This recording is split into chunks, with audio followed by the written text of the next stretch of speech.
रहीम अस्सलाम वालेकुम जी स्टूडेंट्स, कैसे हैं आप लोग। आप सबको मैथ स्टूडेंट क्लब में खुश आमदीद।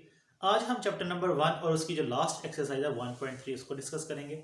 और इस एक्सरसाइज में हमने रैशनलाइजेशन की टेक्निक पढ़नी है। रैशनलाइजेशन का मतलब है कि डिनोमिनेटर में से हमने स्क्वायर रूट वाली सर्ड वाली टर्म को ख़त्म करना है और ख़त्म करके नंबर्स की फॉर्म में नीचे लेके आना है, या फिर नीचे से हमने डिनोमिनेटर के नीचे डिनोमिनेटर से हमने स्क्वायर रूट को सर्ड को खत्म करना है। आप लोग ये समझ लीजिए। क्वेश्चन नंबर 1 की स्टेटमेंट के मुताबिक इसे सिंप्लीफाई करना। और इस क्वेश्चन में आपने क्या करना है, अंडर रूट 2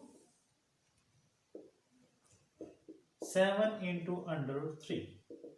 तो हमने इस स्क्वायर रूट को डिनोमिनेटर में से खत्म करना है। तो खत्म करने के लिए ऊपर वाला नंबर ऊपर से मल्टीप्लाई करेगा तो 14 आ जाएगा, और एक अंडर रूट मैंने लिख के मल्टीप्लाई कर देंगे तो ये आ जाएगा 6। ये अंडर रूट की प्रॉपर्टी है कि दो अंडर रूट दो सेट सेम ऑर्डर के हों, 1/2 तो उन्हें एक अंडर रूट में लिख के मल्टीप्लाई कर सकते हैं। तो फर्स्ट स्टेप ये किया।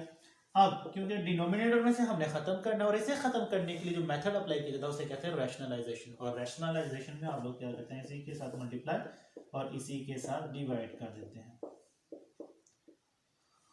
ऊपर मजीद सिंप्लीफाई करेंगे तो 14 इंटू 6 और नीचे 6 इंटू 6 एक अंडर रूट में लिखा जाएगा तो ये बन जाएगा 6 स्क्वायर, तो ये से कट जाएगा। 2 3 2 7 तो फाइनली इसका आंसर आ जाएगा 7 अंडर रूट 6/3।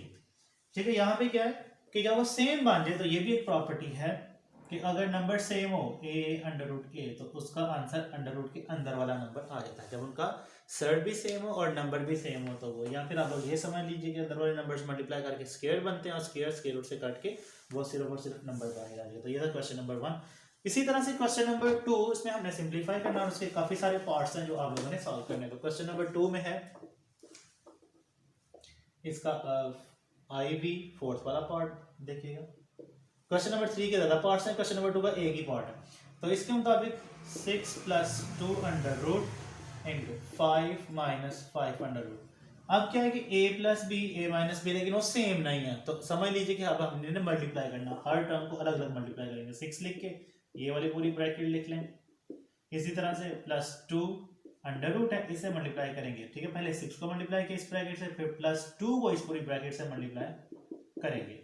तो सिंप्लीफाई किया, 6 5 30 - 6 इंटू अंडर रूट 5। अब अंडर रूट 2 को मल्टीप्लाई करेंगे तो 5 अंडर रूट 2, क्योंकि सेम नहीं लिख सकते, प्लस माइनस माइनस दोनों को मल्टीप्लाई करेंगे तो 10 बन जाएगा। जैसे under root 2 under root 5, under root इससे मल्टीप्लाई किया तो ये आ जाएगा। जब इससे मल्टीप्लाई करेंगे तो सेम होगा तो एक अंडर रूट के अंदर लिख लेंगे। तो बाद में हमारा जो आंसर आएगा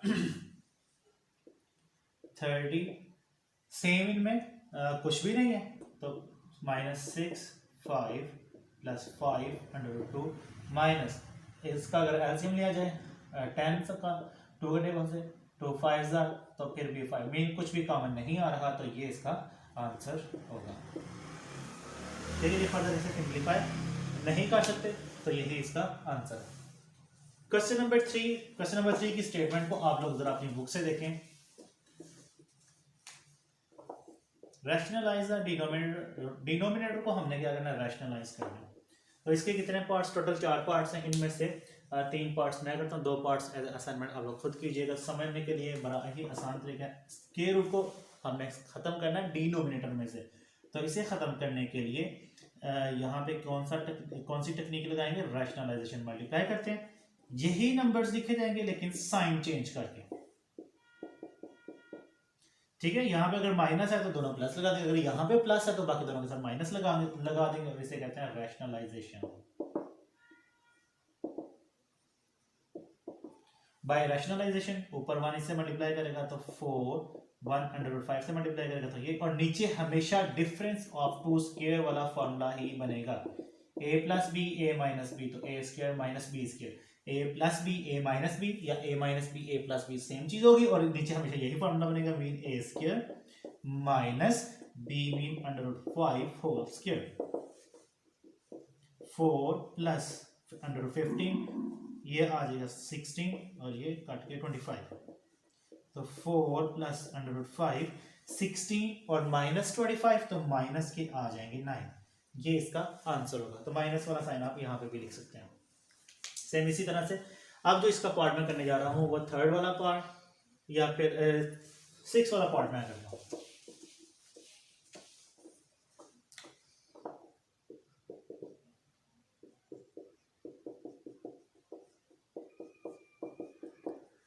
बाय रैशनलाइजेशन रैशनलाइज करेंगे √3 + √2।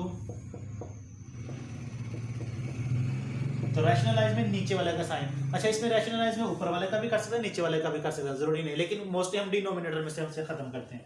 तो साइन चेंज करेंगे √3 + 2, इसी तरह से √3 + √2। अब ऊपर वालों को ऊपर वाले से मल्टीप्लाई करेंगे, तो √3 + 2 √3 + 2 फॉर एग्जाम्पल इसे होल बना लें और एक इसकी पावर और इसकी पावर बेसिस सेम हो तो पावर्स ऐड हो जाएंगी, तो ये बन जाएगा 3 √ +√2 होल स्क्वायर।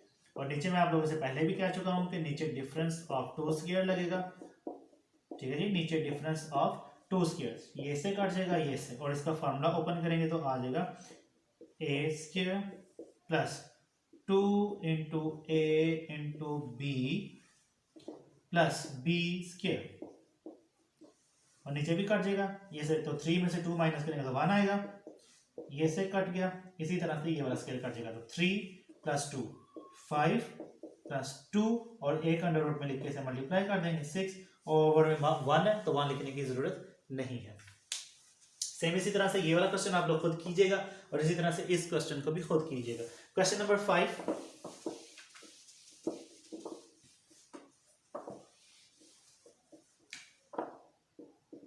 अब क्वेश्चन नंबर 5, 8 और 9 जो है थोड़े से लेंथी क्वेश्चंस है और ये आप लोग एज ए लॉन्ग क्वेश्चंस इन्हें तैयार करेंगे। क्वेश्चन नंबर 5 के मुताबिक x =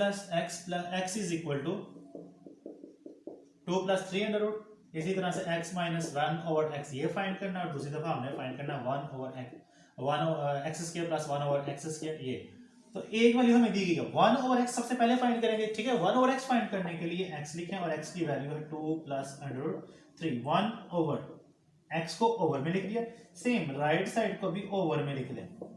अब राइट साइड में डिनोमिनेटर आ गया, ठीक है जी, डिनोमिनेटर में सर्ड आ गया, सर्ड मीन स्क्वायर वाली रकम, स्क्वायर रूट वाली रकम आ गई, तो इसे खत्म करने के लिए आप लोग रैशनलाइज करेंगे, 2 + √3 मल्टीप्लाई करेंगे सेम साइन के साथ, साइन चेंज करके ऊपर नीचे सेम टर्म्स होंगी, सिर्फ और सिर्फ उनका साइन चेंज होगा, सेम यही लेकिन साइन चेंज, तो 1 को इसके साथ मल्टीप्लाई किया तो 2 √3 आ जाएगा, और नीचे हमेशा डिफरेंस ऑफ 2 स्क्वायर, तो 2 का स्क्वायर लगाएंगे -3 होल स्क्वायर, ये से कट जाएगा 2 - √3 4 - 3, तो फाइनली आ जाएगी इसकी वैल्यू 1/x की, ये तो डिनोमिनेटर में 1 आएगा, वो 1 लिखने की जरूरत नहीं। अब x की वैल्यू भी आ चुकी और 1/x की वैल्यू भी आ चुकी। भाई क्वेश्चन का जो फर्स्ट पार्ट है उस पार्ट के मुताबिक x - 1/x इसकी वैल्यू फाइंड करनी है, तो x की जगह पे उसकी वैल्यू लिखेंगे 2 + 3 प्लस 1/x की वैल्यू, तो प्लस 1/x की वैल्यू 2 - √3, ये पॉजिटिव नेगेटिव टर्म कट हो जाएंगे और इसका आंसर आ जाएगा 4। x - 1/x = 4। अब जो इसका इसका जो नेक्स्ट वाला पार्ट है, नेक्स्ट वाले पार्ट में आप लोगों ने क्या करना है, ये फाइंड करना है x² + 1/x², तो ठीक है, इसकी वैल्यू क्या थी, तो हम यहाँ पे इसी का स्क्वायर लेंगे और इसका जो स्क्वायर आएगा वो पॉजिटिव नंबर आ जाएगा, जैसे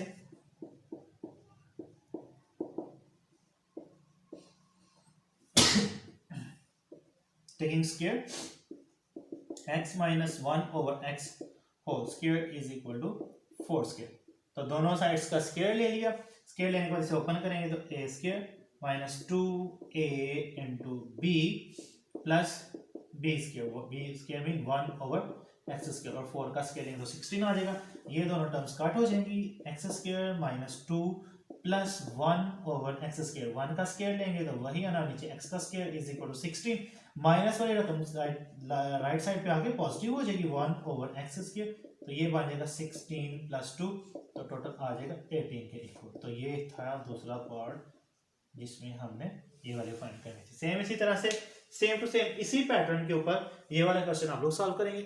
इसमें हमें क्या करना है, एक्स फाइंड करना है, या फिर 1/1/p आ जाएगा, 1/1/p, डिनोमिनेटर के नीचे डिनोमिनेटर आ जाएगा तो p ऊपर चला जाएगा। मीन सिंपली इसका हिंट ले लें,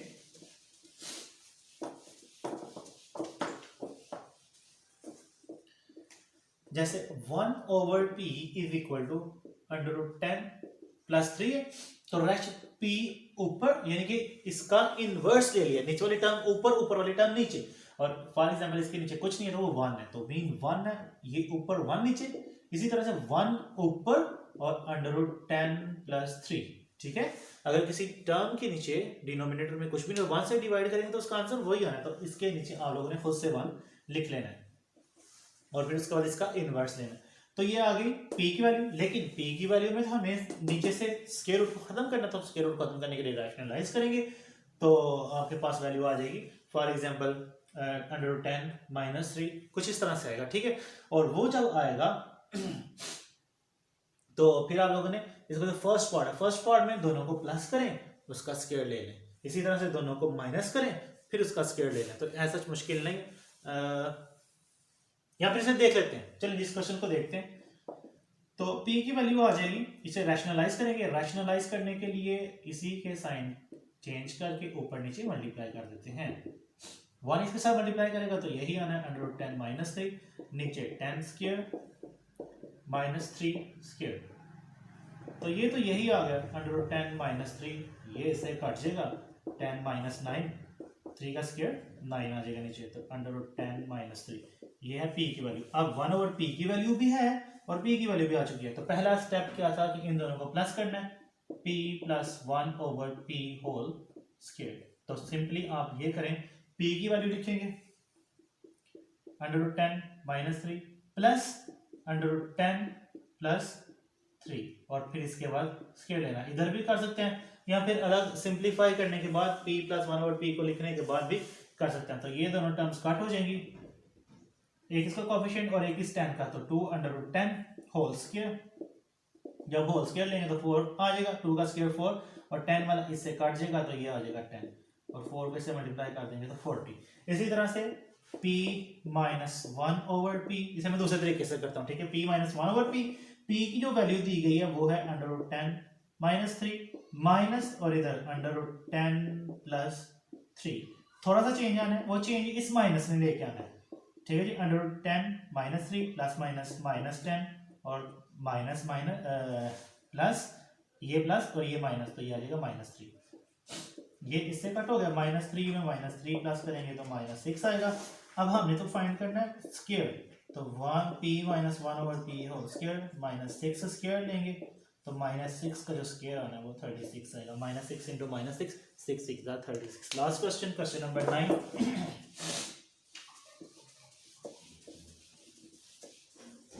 और उसका सेकंड पार्ट। क्वेश्चन नंबर 9 के मुताबिक हमने इसे सिंप्लीफाई करना और डिनोमिनेटर में से स्क्वायर रूट वाली टर्म को खत्म करेंगे। तो इसकी स्टेटमेंट आप लोग बुक से पढ़ें और उसके बाद इसे मैं सॉल्व करता हूँ।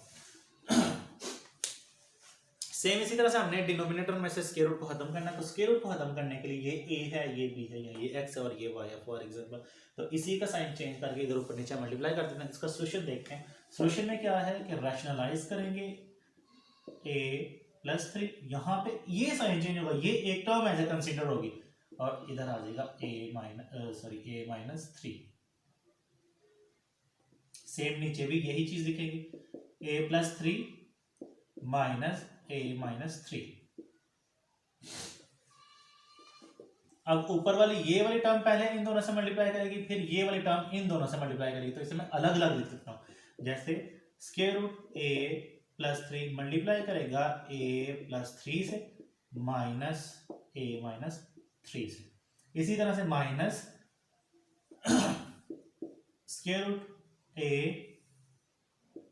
- 3, ये कंप्लीट है ये a - 3। अब इसने मल्टीप्लाई करना है इन दोनों टर्म्स के साथ, तो यहाँ पे मैं ब्रैकेट लगा लेता हूँ, a + 3 a - 3, और नीचे हमेशा difference of two square, a + b a - b, तो a² - b² तो इसे मल्टीप्लाई करते हैं, अंदर सेम नंबर हो तो जैसे मैंने पहले लिखा था a under root a square root, तो उसका आंसर a आएगा। मीन इन दोनों को जब मल्टीप्लाई करेंगे तो इसका आंसर आएगा a प्लस 3।